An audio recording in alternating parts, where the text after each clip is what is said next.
today we got Sarah. Sarah has a case of, what do you got going on, Sarah? Plantar fasciitis. She has a case of plantar fasciitis. And I'm sure you guys at home how I would take care of it chiropractic wise. If you guys haven't done so already, please consider hitting that subscribe button, smashing that like button, give me a follow on social media. Links will be down in the description below. All right, so Sarah presents to my office, the great outdoors, and we're gonna address her mechanics and why some of you at home may have plantar fasciitis, or plantar fibromatosis is what it's changed to over the years. We'll talk about that in a sec. All right, so we're gonna film Sarah running that way and watch her mechanics. Come back towards me.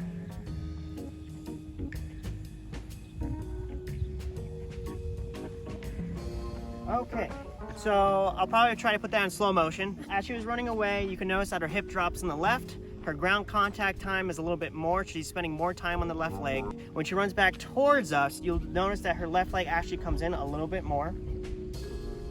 Okay, so I'll probably try to put that in slow motion.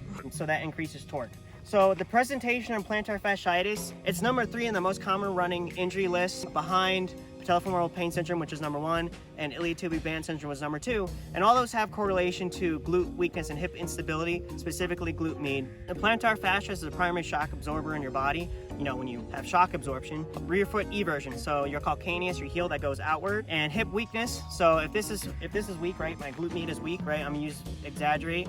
Hips are weak, this drops. To compensate, because your center mass is 4 centimeters in front of your S2 tubercle, in front of your sacrum, meaning if I were to put you in outer space and spin you, that's where you would spin. You get a greater torque that goes down into the knee, goes down to the foot, and your foot torques outward. So it puts more stress onto where the plantar fascia attaches, which is at the heel bone, the bottom, the calcaneus. So there's torque going down there. And eventually it gets inflamed, starts to tear, and it starts to fiber up, and that's where the term fibromatosis comes in. It's kind of like a tendinosis. If you guys out there have ever had Achilles tendonitis for a while, and it's been a chronic issue. And this is, how long has this been bugging you? About 2 months. It's been bugging you for 2 months. So the concept is short-term goals, long-term goals. Short-term goals will be get rid of the problem area. I'll show you guys how to do it at home in a sec. Long-term goals will be to strengthen the foundation that led you to probably have the problem area in the first place, which would be fix the mechanics. Link to that video of strengthening will be at the end of this video. All right, let's have you lay on the table. Just the left side? Yes. I'm going to use a stainless steel tool such as this one at home. A link to a similar tool will be in the description down below. Use that link to help a brother out, and it's something you can do at home. So I'm going to teach you guys how to use a scraping tool or stainless steel tool at home. This does not replace seeking professional advice. This is for educational purposes only, but this is something that you can get over the counter that if you want to use at home, you can. All right, so I'm going to have you lean back. That's my favorite song of 2010. Presentation of plantar fasciitis. All right, bring your foot back. Where's your pain? Is it down in here? Yeah. Okay, so usually it presents down this way. You do have the plantar plate that attaches up here. It is possible to get some plantar fascia pain. She's a little ticklish up in here. So what we're gonna do is place a little bit of emollient, coconut oil, or anything of that sort to the area. We're gonna use a stainless steel tool. I'm gonna teach you guys how to use it on that area. It should feel uncomfortable. It may be painful, but that's okay. Black and blue is not wanted, but it can happen. So, all right, here we go. So we're gonna take some emollient. Ooh, it's hot out here today in Gunnison, Colorado. We're gonna place it on here. So what we're gonna do first with the stainless steel tool is slow, light strokes that overstimulate the area. If you were a kid and you bumped your head and your mama rubbed your boo-boo and the pain went away, that's because she overstimulated the nerves in the skin for a decrease in the perception of pain. And this can be pretty painful, so what we're gonna do is that we're gonna do light strokes for about 30 seconds to overstimulate the area, and then we're going to scrape the hell out of it. Crickets. Okay, so ready?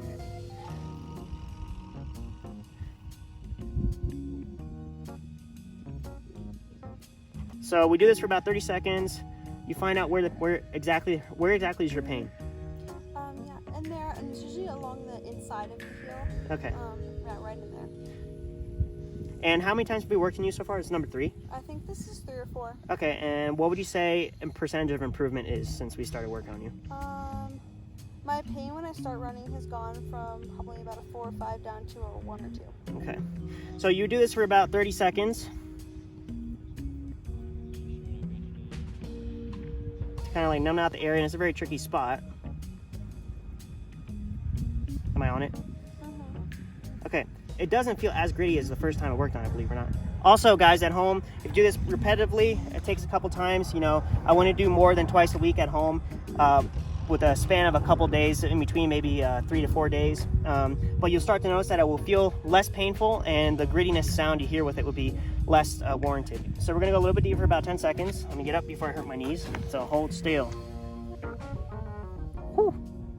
So it's very gritty, but doesn't feel as gritty as the first time that I did it. So the concept behind plantar fibromatosis, you have to remodel the tissue, otherwise it won't go away.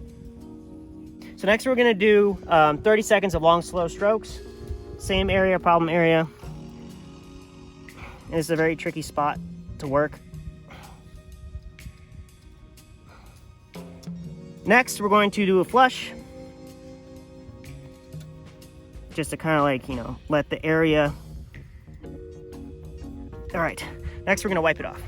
As we're wiping it off, a key thing at home too, as part of the healing process for plantar fasciitis, would be to invest in a night splint. What it does is that you sleep with it and you keep it on. It keeps your foot, keeps your foot at a 95-degree angle. So if you notice, if you guys at home have plantar fasciitis and the first sense of pain you feel is the first thing when you wake up in the morning, that's because it's in the shortened position.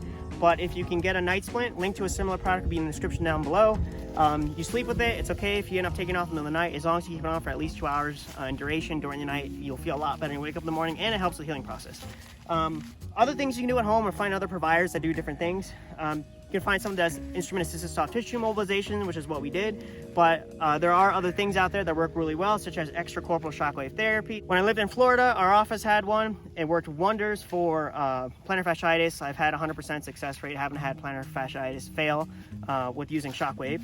Active release techniques works well too, a combination of all three, and PT to strengthen the area and the foundation that led to having the problem in the first place. We'll get rid of it and you guys will be a lot better off. You can also get orthotics, but you want a stiff orthotic to help slow down the torque that goes down at the heel, that rear foot E version. So link in the description down below. Check out Charter Labs Orthotics using my discount code WhatUpFam10. And they do have carbon fiber orthotics, which is a performance insole, which is probably the stiffest one they have, which definitely help with plantar fasciitis. They have other forgiving ones on there as well, but if you have plantar fasciitis, you need to have a solid arch support to help correct the issue of plantar fasciitis. All right, so next we're going to do my chiropractic stuff and manipulate some joints to help with the mechanics, increase in enkephalins and endorphins in the area so you naturally will have decrease in pain, and reset mechanoreceptors, which tells your body where that joint position is in space. We're going to adjust the ankle.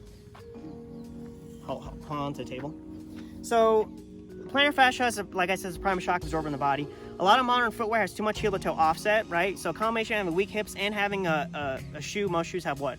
9 to 12 millimeter heel to toe offset, you're going to get a greater increase in torque that goes down. So if you were going to look at footwear, there is never one variable that leads to you having an issue of any injury for that matter. But I would put patients in, start maybe a neutral shoe, a hard orthotic, and do all the PT and strengthening and releasing of the tissue, and they'll get better. We're going to adjust the ankle now to increase dorsiflexion short term, because dorsiflexion is important in the gait cycle. Happens twice in the gait cycle, and you need that to have proper mechanics, otherwise forces will transmit elsewhere. You can't just stop something. You can't just get a shoe that has a mobility or a medial post, stop something, and then expect your foot to get better.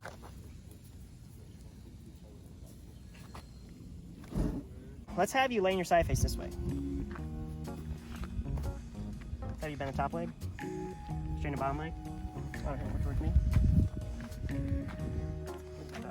Okay, I'll tell you after. Okay, here we go. See if you get close. Okay, face the other way. Did you guys know I'm half owl? That sound just came out of me because I'm half owl. Okay, bottom hip more towards me. Let me see his arm. And place that there. Okay, ready? Ooh, all right. All right, stand up, see how you feel. Pretty good. All right, I will show the patient some exercises such as hip hikes. These are key. A lot of these are pretty key, so up and in to slow down that torque. She needs to strengthen her left butt cheek. I'm being serious. There's too much ground contact time, too much force going down that leg. The less ground contact time you have, the faster you'll be moving, right? And the more power she needs into the left hip, left glute. Since it's a little bit weaker, there's more torque going down into the mechanics, and you're gonna have issues further down the chain. Name every injury you've ever had on your left side. Stress fracture in the second metatarsal, stress fracture in the tibia, stress fracture in the femoral neck, IT band syndrome. I think that's all of them. Okay, so IT band syndrome is number 2. Same thing, same concept, increase in torque, pulls on the IT band. Forces just don't dissipate with footwear, moving slower, moving faster. They have to go somewhere. And what happens is that if you do too much too soon, then what your body's adapted to, something's got to give. If you strengthen everything and anything, and you take care of yourself, and you build up slowly, you'll be a lot better off. Prevalence of injury would decrease, and yeah, you'll run pain-free. Like, share, comment, subscribe.